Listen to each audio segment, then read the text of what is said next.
দুর্নীতির পাতা বা ডাল নয়, ঘাট ধরে টান দেওয়ার কঠোর অবস্থানের হুঁশিয়ারি দিয়েছেন বাংলাদেশ জামায়াতে ইসলামের আমির ডাক্তার শফিকুর রহমান।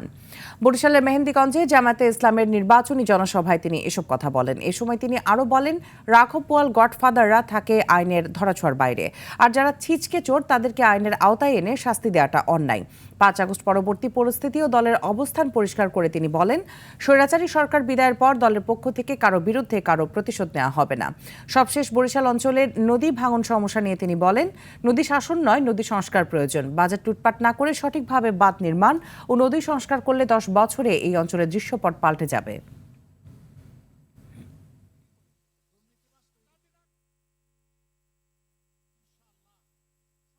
নদী শাসন নয়, নদী সংস্কার লাগবে। আমাদের নদীকে আপন করে নিতে হবে। নদী বাঁচলে বাংলাদেশও বাঁচবে ইনশাআল্লাহ। নদীকে হত্যা করার কুফল আমরা বুক করছি। রাঘব বোয়াল, গডফাদার, মাফিয়া এরা থাকবে আইনের ধরাছোঁয়ার বাইরে। আর ওই যারা সিসকা চোর তাদেরকে আনবেন আপনি আইনের আওতায় শাস্তি দেবেন, এটা চরম অন্যায়।